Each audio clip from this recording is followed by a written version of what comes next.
va a poner un poquito, va a hablar del manifiesto que en su momento hiciera en la Escuela Mágica de Madrid y la posibilidad de, porque luego se ahondará, de su renovación o de enmendar algunas cositas, ¿no? Vamos a dar un gran aplauso a nuestro Luis García.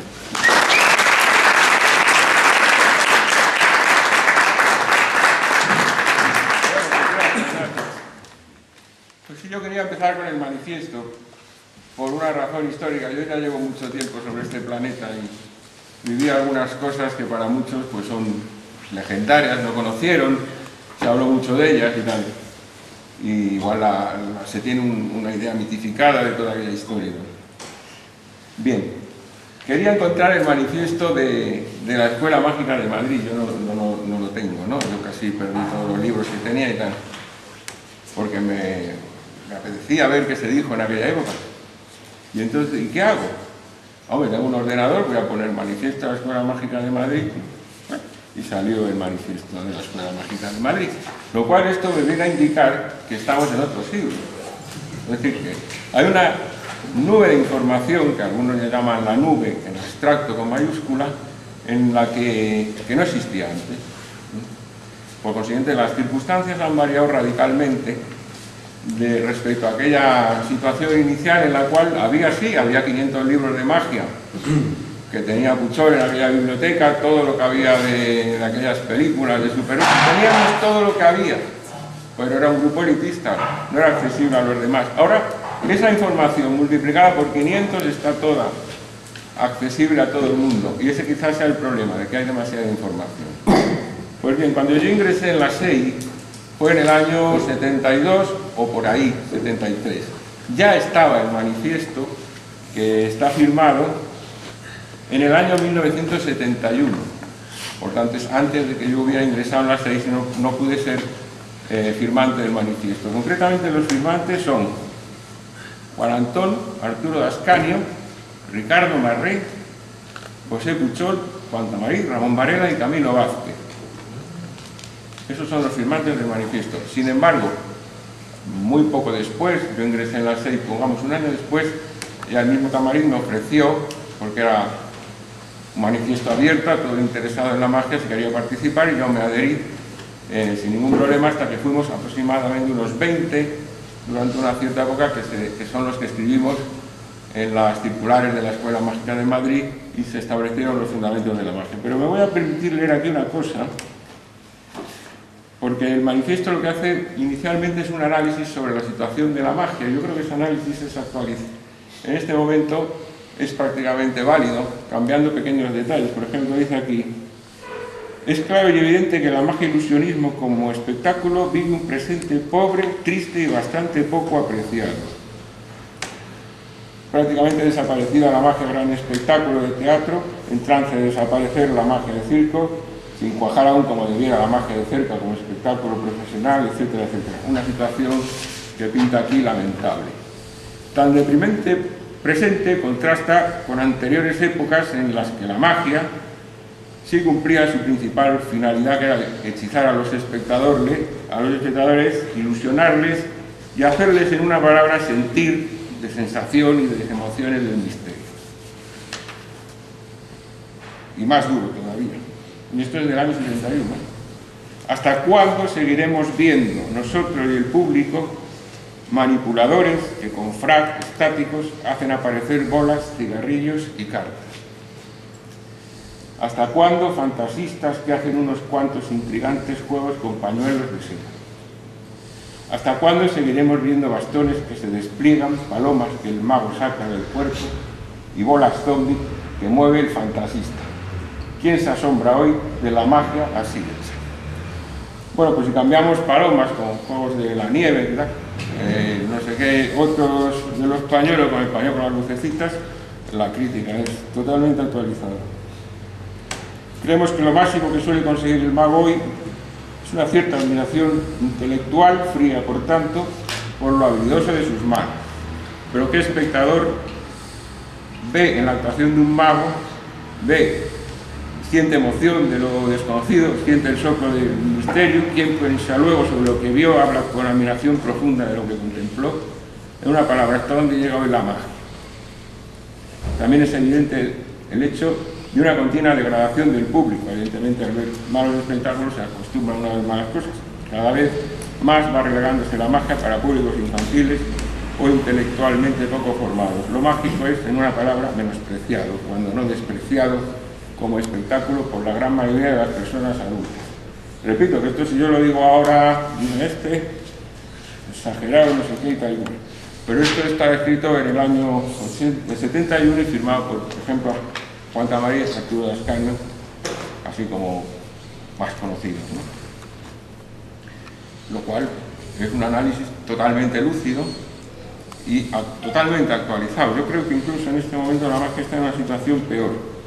Vamos, es opinable el matiz, pero del mismo orden. Naturalmente, la escuela, para salir de esta situación, se plantea unos objetivos que son por una magia mejor, promoviendo investigaciones teórico-prácticas, experimentación, búsquedas de nuevas metodologías, búsquedas de nuevo público, abrir mercados y tal. Por una magia más adulta, con ensayos teóricos, con escritos, la revista de la circular, medios para obtener los fines. Bueno, aquí las circunstancias han variado. En realidad esto, vamos a llamarlo que es idea de Tamariz. El que redactó esto es Juan Tamariz. El laboratorio de la magia que disponíamos en la casa del duque de Buchol, que era un palacio serrano ahí en Madrid, tenía la totalidad de lo que un mago del año 71 podía disponer. Todos los libros que existían publicados, ¿vale? Bueno, eso ya es importante. Durante meses yo estuve con Tamariz examinando exhaustivamente a fondo la totalidad de dicha biblioteca, ¿no? Tomando notas de todo lo que nos pudiera interesar. Bueno, era el soporte de las investigaciones que se hicieron luego. Comunicaciones con magos, sesiones periódicas, publicación de resultados, creación de un ambiente mágico propicio a la magia entre los profanos y tal. ¿Se merece la magia este esfuerzo? Pues por supuesto, porque la queríamos mucho, el amor a la magia y todos estos tópicos. Esto es en el año 71. En el año 72, 73, 74, ya somos 20, está la circular y ya se han formado unos grupos de investigación y estamos desarrollando esto. Aquí se plantean resultados. Hay que conseguir resultados. Resultados. 3 años después, 4 años después, no sé cuándo fue el Congreso de París, pero por ahí. Porque cuando yo llegué todavía no había sido. O sea, cuando yo llegué a la 6, Tamariz era campeón del mundo, porque después lo era, me lo dicen por allí. Congreso de París, primer premio mundial de cartomagia. Del 73. 73, pues por ahí, ¿no? Justamente yo acababa de llegar a la 6 y tal. No sé cuándo, y creo que Camilo Vázquez, el primero de micromagia. No está mal, ¿no? En el mundial, no está nada mal. Todos los primeros premios de las especialidades fundamentales de la magia. Y luego con Gabriel, después de haber inventado, con Gabriel Moreno, después de haber inventado una serie de técnicas nuevas, ganamos el primer premio en el Congreso Europeo de Lyon. Carol, bueno, en fin, no sé. Se acapara, la magia española acapara la totalidad de los premios en magia de cerca de los congresos internacionales. Sin lugar a dudas, durante los inmediatos siguientes años a que eso se produce luego. Hay unos resultados espectaculares sin lugar a dudas. Bien. Esos resultados, yo tengo aquí que indicar que una parte del éxito de estas investigaciones está en una baraja excepcional. Yo tengo aquí un ejemplar que me regalaron. Esta baraja excepcional, luego la podéis tocar, comprobar y ver que es infinitamente superior a cualquiera de las que estéis usando. Es una baraja que se fabricaba en España, es la 505 pavo real, que tiene una serie de cualidades incomparables para hacer magia de alta calidad. Tiene un corte perfecto, por un lado y por el otro, y está cortada una a una, la digamos en bloque como las actuales, con lo cual desde que la abres, la imbricación perfecta se produce de forma natural en los dos sentidos. Es bastante más fina que cualquiera de las barajas que se manejan, fina en el sentido del espesor, es decir, cualquier baraja de las que podáis utilizar tiene al menos, en el mejor de los casos, 3 cartas más de espesor y en muchos casos 6. Es más gordo. Con lo cual, al meter bloque de acoplamiento tal, es inasumible, ¿no? Mientras que en esta le metes 4 o 5 cartas y sigue teniendo el espesor de una baraja ordinaria de ciclo. tenía un deslizamiento mejor incluso que el de la bicicleta, porque era más seguro, o sea, deslizaba. De hecho, esta baraja llevaba un precinto, o sea, estaba envuelta en papel, lo cual era todo un ritual, sacarla de su envoltorio. Llevaba un precinto, o sea, una etiqueta que se le metía físicamente. En estas barajas había un personal en la fábrica de Fournier que una por una las extendía, comprobando, haciendo algunas comprobaciones sobre su deslizamiento, tal, hacían unos deslizamientos. No he visto a nadie que extendiera mejor las cartas en mi vida, ¿no?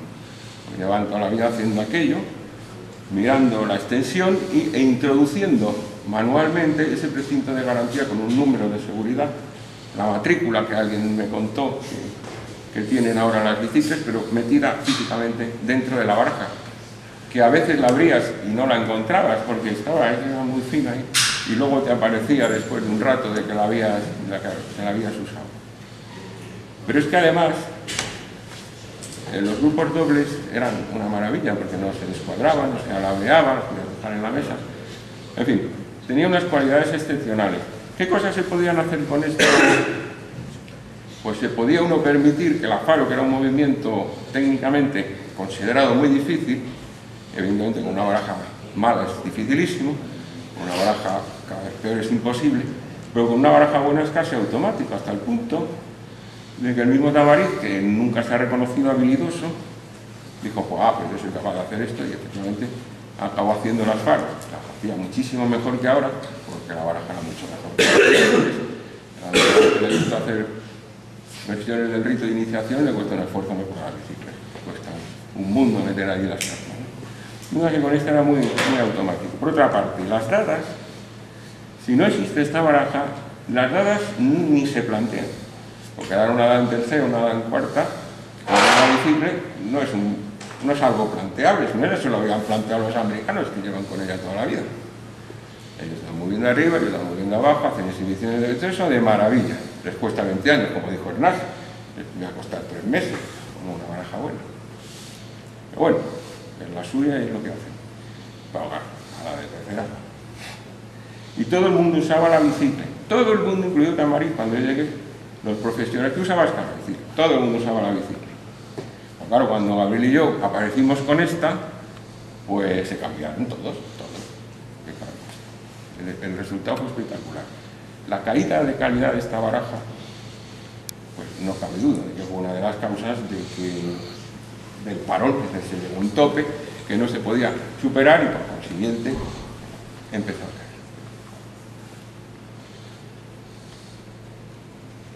Bueno,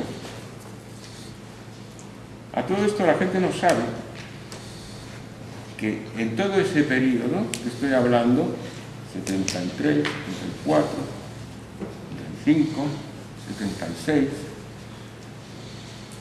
efectivamente, en el año 76, con las jornadas inmediatamente siguientes al Congreso de Lyon, mientras Gabriel y yo estábamos explicando aquella novela, fue cuando le dio el primer infarto a Arturo Dascani, en esa cabina. Perdón, no estábamos nosotros explicando, estaba Ascanio dando una conferencia que nosotros ilustrábamos. No sé si ahora las jornadas funcionan de esa manera. Nosotros íbamos ilustrando cosas que él decía. En esas circunstancias se sintió indispuesto, nosotros continuamos, pero le había dado un infarto y se salvó porque Ramón Varela era médico y tenía un equipo de urgencia, si no, no se salvó. Bien, con esto lo que quiero decir es que Ascanio no estaba en activo. Ascanio volvió mucho después, creo que a raíz de mi primo Ignacio, cuando llegó, y fue cuando tuvo toda esa época en la que se convirtió en el maestro de maestros, ¿no? Pero en aquella época estaba retirado, estaba, digamos, absolutamente dedicado a su otra profesión y absolutamente tenso y tal, o sea, con todos los factores de riesgo para... Sin embargo, sobrevivir a aquella experiencia le hizo volver a la magia. Le hizo volver a la magia. Y recuerdo una anécdota, porque claro, yo también dejé la magia en el año 93. Dejé la magia en el sentido de que yo no hago cosas. Correcto, muchísimas gracias. Sí, claro, es que en el momento adecuado yo combino, pero yo creo que estas cosas igual no tienen nada que ver con lo que aquí estamos tratando, pero son interesantes de que se recuerde, porque hay una serie de factores por los cuales todo aquello se desvaneció como el humo. Se desvaneció como lo que quería comentar es que mi situación, no sé si alguien dijo que hay maestros que no hacen magia, bueno, pues ese es mi caso. Pero es el caso de Arturo Ascanio durante todos esos años, hasta que le dio el célebre infarto a partir del cual tomó la decisión de volver a la magia, que había dejado. De la misma manera que Tamariz, en un determinado momento puso, sería por el año 72, en un lado una copa de coñac y en el otro lado una baraja, y estuvo toda la noche pensando qué cosa cogió. Y ya sabéis cuál cogió. Bien, pues Arturo Ascanio, después de que sobrevivió milagrosamente a aquel patatús, decidió volver a coger una baraja. Entonces, yo no tenía ni idea, pero en unas jornadas, por aquella época, o en una reunión, había un amigo mío que tenía mucho interés porque yo le había hablado de Ascanio y quería ver a Ascanio. Y a Ascanio le pedí que le hiciera algo a él. Me dijo, no, es que yo he hecho la magia y tal. Y le insistí. Y me dijo, bueno, espera que voy a la habitación y ahora bajo. Y tardó media hora. Entonces ensayó algo y se lo hizo a mi amigo. Lo cual, pues es algo inaudito, porque si a mí alguien me dice que yo le haga algo a alguien, me pone en una situación extraordinariamente complicada. Entiendo los esfuerzos que hizo Ascanio por complacerme y muy agradecido le estoy. Después, en la segunda fase, que como yo ya no estaba, pues yo no sé qué fue de la historia. Sé que mi primo Ignacio lo metió en la serie y le dio el papel de gran maestro y a él le encantaba, y me alegra mucho que en todos los escritos y tal que veo por ahí se le está considerando como el gran maestro de maestros que fue. Pero bueno, esto conocéis así pues la historia más o menos. Bien, ¿por qué esta situación acabó? Bueno, tendríamos que hablar del rito de iniciación, que es una historia que a partir de esas técnicas marca un campo abierto de posibilidades ilimitadas en las cartas inexplorado por completo, y la golosina fue demasiado, pues ahí cada cual cogió lo que pudo, y al coger lo que pudo el grupo de investigación se descoordinó, se desmoronó, por así decir, porque se cogió anticipadamente. Eso era una idea que había que investigar, había que haber elaborado para que fuera una idea global del conjunto, que es lo que era en principio. Y al particularizarse, pues dejó del conjunto existir, de alguna manera, aunque uno de eso no se da cuenta, porque fíjate que en el año 79 se publica el rito de iniciación. Después, durante los meses siguientes, Tamariz hace un estudio exhaustivo de la mnemónica, no sé qué, pero muy seguido, ¿no? Estoy recordando, por ejemplo, que en el año 82, en el año 83, estamos haciendo sesiones de magia, en el sentido de la magia, de sesiones de magia, en cortijos sin luz con velas, en la Cebadilla, en la Alpujarra, y en esas, está Tamariz allí, haciendo nuestras sesiones en una alfombra y tal. Está Juan Antón, está Pepe Regueira, están miembros de la Escuela Mágica de Madrid. Es decir, de repente había aquí un espejismo mágico en el que, bueno, no nos habíamos dado cuenta que aquello se había acabado. Y menos yo. Pero bueno, pero eso es una cosa que yo tengo aquí grabada, ¿no? Y que igual a algunos les cuesta imaginarse, ¿no? A los señores así, tan legendarios, haciendo ese tipo de actuaciones en esos recónditos escenarios completamente absurdos, ¿no? Luego había que dormir allí en unas alfombras, ¿no? Sobre la misma.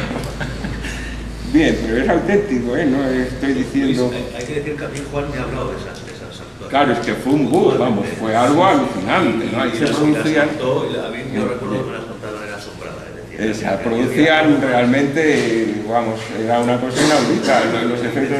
Y sobre todo hablando de ti, ¿no? Que decían, no, Luis García haciendo unos juegos en las sesiones que eran algo más que menos juegos. Vale. Menos mal que han echado fuerza. Vale, vamos a ir concluyendo porque yo no quiero aquí. Quería comentar. Bien. Te quedan unos 10 minutos, pero dice Manu que te cede el tipo de afán. No, yo no quiero. No.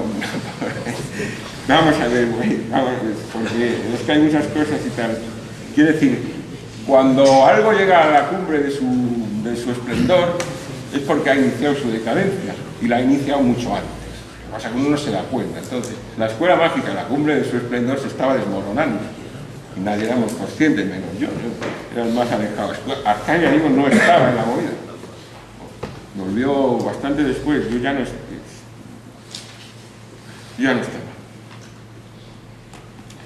En el año 85-86 se produce otra catástrofe monumental, ¿no? Que si no hubiera sido por una cosa, la otra yo creo, porque el alma de la Escuela Mágica de Madrid era Juan Antón, sin la más mínima duda. Era absolutamente genial, maestro de Tamariz, yo creo que lo habrá reconocido y no lo negará, ¿no? Pero maestro de todos en infinidad de aspectos de la vida misma y de la propia magia, ¿no? Y desaparece en condiciones, pues, en el año 85-86. Gabriel Moreno tuvo una enfermedad grave también por esa época, con lo cual estaba también, digamos, fuera de juego. Y ahora, una enfermedad bastante grave que ocurrió. Y yo me puse a investigar en una dirección que era la que me interesaba, que eran los símbolos. De hecho, en el año 93, yo tenía ya diseñada la baraja simbólica, la presenté en la SEI de Madrid, y claro, a mí vino Ascania a felicitarme, que estaba por allí, pero la indiferencia de los demás, yo siempre digo que con eso merecía la pena, pero vamos, la indiferencia de los demás demostraba que no era el momento y tal. Y mi despedida en las jornadas fue en el año 92. Fue las últimas jornadas, fui con mi hija, entonces era pequeñita, estaba Ascanio dando una conferencia sobre la centamerada, estaba Timba, en fin, parecía que todo estaba igual, pero un año después yo ya dejé todo y hasta que vino Miguel Ángel Gea por el Obradoiro y no me volví a interesar por este tema, ¿no? Con lo cual, pero yo ya tenía la baraja diseñada, o sea, yo había cumplido mis objetivos, porque aunque no le interesa nada a nadie, pero yo ya tenía cumplido mis objetivos. Había conseguido diseñar una baraja que, incluyendo las estructuras de la baraja normal, las ampliaba e incluía todas las estructuras míticas de la tradición mágica, no solo la de los cuatro palos, no solo la cuaternaria, ¿no? Sino la ternaria, la binaria y otras más complejas que yo todavía no he comentado, pero que están ahí implícitas, ¿no? Entonces eso ya no me ponía en conexión directa con los magos, no los ilusionistas de los dos últimos siglos, sino los que en la Edad Media y antes se habían dedicado a la elaboración del simbolismo de la baraja, a partir del cual surgió el tarot. Pero claro, ¿el tarot ahora qué es? El tarot es del siglo catapum. No vale. Estamos en el tercer milenio, el tarot es una cosa arcaica. La baraja simbólica contiene el tarot, como no podía ser de otra manera, todo su simbolismo está incluido, todos sus arcanos lo están, pero es muchísimo más amplio. Y bueno, estamos en un momento en el cual yo tendría que comentar aquí, porque no me quiero enrollar. En el año 2008, en La Peza, después de una experiencia muy negativa con los magos de Galicia, que aparentemente había allí unos fondos para hacer y deshacer y tal, pero se mal utilizaron y tal, y eso es una historia que se acabó, según mi punto de vista. Pero paralelamente aquí en La Peza hubo un despertar, porque vinimos Gabriel y yo y retomamos toda esta idea, y lo que hacía, ¿cuánto? 20 años o no sé, 93, sí. No causó ningún interés, pues de repente sí causó, y hubo un resurgir de un deseo de estudiar los fundamentos de la magia, de volverse a plantear la experiencia mágica en su sentido vital y de cuestionar la noción del truco. El truco no tiene sentido, ese truco no es magia, punto. Si la magia es eso, ocultar el truco es el truco. Es el ejemplo que yo pongo: si mi amigo extraterrestre me deja su desmaterializador y yo pongo aquí la moneda y desaparece, realmente, porque la he desmaterializado en un aparato, no es magia, es un truco para la gente. Incluso aunque desaparezca ante su vista. Es el CD de Misión Imposible que se autodestruye en 5 segundos. Es un truco. Un truco sin más. Por muy imposible que sea, aunque sea realmente imposible, para que sea magia tiene que transmitir algo, tiene que transmitir una idea mágica, tiene que tener un trasfondo, tiene que llegar al inconsciente del espectador. Y en este momento llegar al inconsciente del espectador es hacerle despertar de una realidad absurda en la que vivimos y que nos lleva a la destrucción inexorablemente, con el apoyo de todos. Pero ese es el sentido último que para mí tiene la magia, que es lo que yo le llamo el efecto metafórico de un juego. Porque por un lado está la idea metafórica, como por ejemplo, si hay un cambio de carta, pues cuando yo cambio una carta, no sé qué, por una carta blanca, en realidad no estoy haciendo un cambio de carta, es la misma carta cuyo espíritu viaja. Si yo he simbolizado el espíritu de la carta en la imagen que tiene, entonces no es un cambio de carta. El efecto no es un cambio de carta, el efecto es un viaje. ¿A dónde? Al otro mundo, no hay otro viaje mágico que no sea ese. Entonces eso es la idea metafórica. Pero esa idea metafórica de un viaje está muy bien, despierta el subconsciente del espectador. Pero si ese viaje es porque una princesa está durmiendo un sueño en el cual su espíritu se fue y está esperando que algo la despierte, que algo mágico llegue y la despierte, pues el efecto metafórico sugerirá al espectador que vive en una realidad en la que duerme, una pesadilla, y que va a venir una magia auténtica cuando él la descubra en sí mismo, que va a hacer despertar la única posibilidad de que la realidad cambie. Y bueno, yo ya voy a acabar aquí porque debe estar el tiempo. No tenemos más tiempo. Me quedan todavía 5 minutos y Manu te cedo todo su tiempo, ¿eh? Tengo que escucharte a ti. Vale. No hay problema. Bueno. Pues le quitamos el edad y ya está. Yo también le cedo el tiempo, tranquilamente. No, vamos, no, esto no es serio, ¿eh? No se trata de eso porque... Porque sea más interesante la culpa tuya. Vamos a ver, un último apunte que quería... que puedo comentar, porque ya que está aquí en esta última hoja, que ya a la última hora de la noche estuve anotando. Vamos a ver. Una de los elementos por los cuales este boom inicial de la escuela se produjo, la baraja muy buena, todo esto tal, perfecto. Que se estudiaba mucho, que estábamos todo el día, que tal y cual. Eso lo hacen ahora también todos los que se dedican. Pero había algo que fue una idea genial, ¿no? Del grupo, pero yo creo que era el tamaño. ¿Y por qué no experimentamos las sesiones de magia con gente? Con gente, no con gente que no le interese, sino con gente que esté interesada. Con gente que esté dispuesta a poner su casa, a invitar a unos amigos para que esa sesión se produzca. Entonces, pues, digamos, el grupo que habitualmente hacíamos ese tipo de sesiones, el más habitual era Juan Tamariz, Camilo, Ramón Varela, Juan Antonio.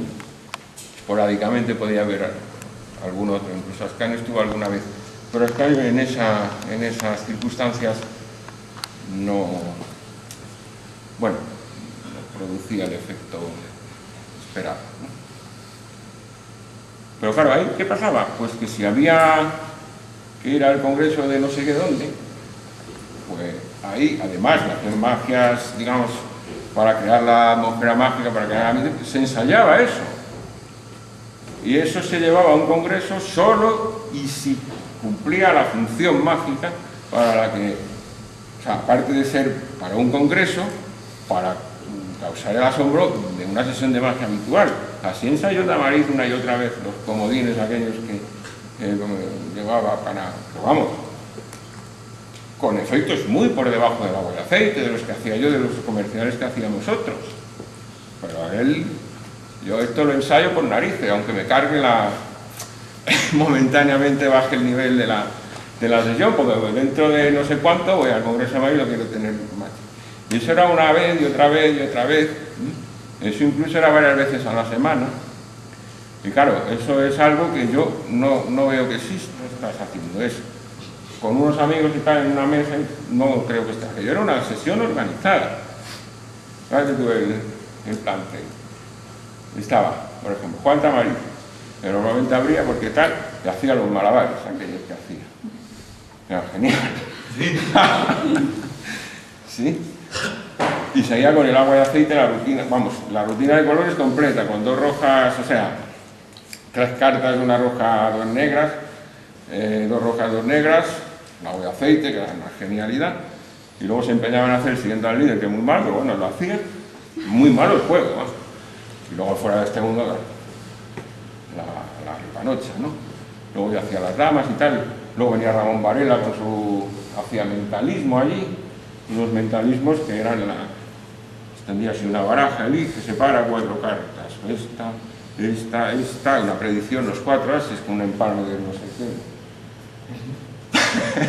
La gente alucinando como juego de mentalismo, claro, había un nivel, ¿no? Y cuando Gabriel y yo fuimos a León también hicimos eso, pero un montón de sitios. Entre los espectadores, que yo recuerdo, está el que ahora, este individuo, que dirige el Banco de España, Miguel Ángel Fernández Ordóñez, que yo lo conocía, fue profesor mío, fue uno de los, por ejemplo, de los espectadores de una sesión de mucha gente, vamos, ¿no? Pero vamos, me acuerdo de este porque es para no olvidar. Entonces iba de progre. Era el progre de la Escuela de Caminos, era catedrático de estética en los puentes, tiene un puente espantoso en cuanto camino. Lo han tirado. Vale, pues ya esto, evidentemente, claro. Esa forma experimental de plantear las sesiones de magia es uno de los factores que colaboró a que la Escuela Mágica de Madrid ganara de los premios que se planteara, ¿no? La última anécdota que ya digo, cuando nosotros fuimos, Gabriel y yo fuimos a Lyon, bueno, hay quien conoce a Gabriel y sabe que es un desastre, similar, bueno, yo también, ¿no? Pero Gabriel también. Llegamos allí a última hora, claro, evidentemente, porque siempre llegamos allí, a Lyon, que venimos a presentarnos. Bueno, allí tenían el premio, ¿quién era? El jurado era Bernard Willis, conocéis, ¿no? Está en el jurado. Y André Robert también suena, ¿no? Era el predilecto, el que tenía adjudicado el premio, vamos, el francés allí. Se desarrollaba en Lyon y era el que iba a ganar. Miren estos tíos de ahí, desarrapados. Bueno, nosotros hicimos la rutina de Lyon, que fue la vez que quedó bien, por cierto. En esa ocasión quedó bien. Fue una de las pocas que quedó bien. Vale. Y al acabar vino Andrés Robert y nos dijo, habéis ganado el primer premio.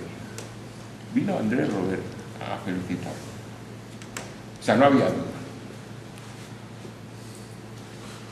Si hubiéramos sido equivalentes a Andrés Robert, pues se lo hubieran dado a Andrés Robert, no habría tampoco duda, ¿no? Ante la duda se lo darán de allí, ¿no? Pero fue el propio Andrés Robert que vino a felicitarnos y dijo, habéis ganado el primer premio. Y vale, pues así fue. ¿Qué quiero decir con esto? Pues que eso se trabajó a lo largo de innumerables sesiones de este tipo, en las que para hacer la puñetera rutina aquella, que se cargaba todo el ritmo y todo, porque lo hacíamos muy mal, era muy complicada, pues había que arroparla con algo antes, con algo después y tal, pero nosotros la ensayamos, como hizo Tamarí con su número, y como hizo Camilo con los dados, que se le caían 200.000 veces, así, etcétera, claro. Como todo el mundo entiende que las cosas tenían que ser, ¿no? Pero los resultados ahí están a la vista. ¿Qué pasa cuando ni la baraja existe, ni el grupo de investigación existe, ni nada de todo eso existe? Que los americanos de toda la vida con su bicicleta hacen pum, salta la carta, salta la carta, pum, salta la carta, y la carta salta por todas partes, pero eso no es más. Pero ellos volvieron a su baraja, que la llevan usando desde siempre, desde el nazi y tal, y la controlan muy bien, ¿no? Y claro, nosotros ahora hacemos el culebreo con esas barajas, ya sabes, de aquella manera, no es como antes. Con la Cani, por cierto, siempre usaba la 18 o la 818 para hacer sus culebreantes, como muy bueno. No usaba bicicletas para ese tipo de cosas. Para otras que hay que extender, pues es mejor. Bueno, yo lo dejo aquí.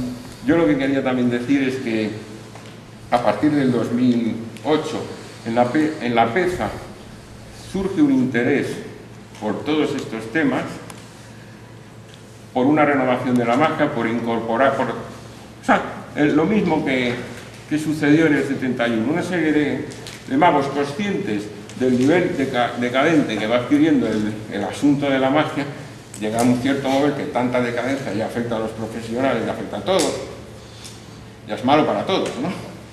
Y darle una revalorización y elaborar una serie de principios, que es de lo que se tratará en la discusión de esta tarde, que yo espero que sea fructífera, para sentar las bases de un nuevo manifiesto por los mismos motivos que se hizo entonces: revalorizar la magia, volver al efecto mágico, volver a la experiencia mágica como fundamento, pasar del truco, porque eso ya ahora, lo del truco es que está en internet, cualquiera que quiera saber lo que es tal cosa va a internet y lo mira, ¿no? Es decir, no podemos seguir pensando que la gente desconoce una serie de cosas. Todo el mundo las conoce.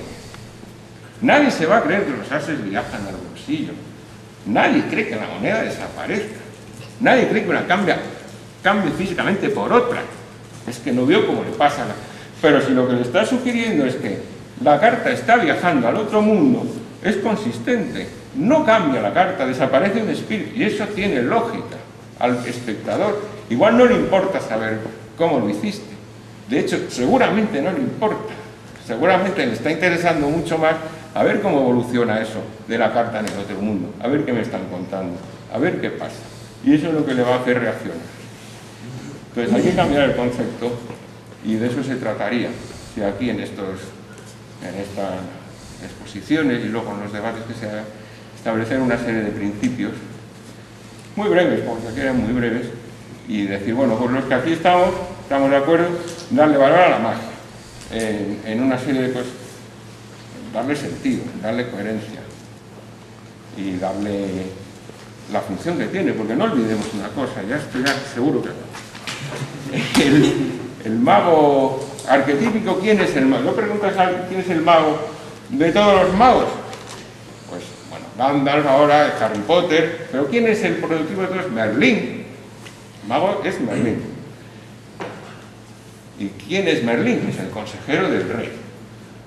Es decir, cuando el rey tiene una decisión importante que tomar, es Merlín quien decide. ¿Por qué? Porque ve el futuro, ve más que el rey.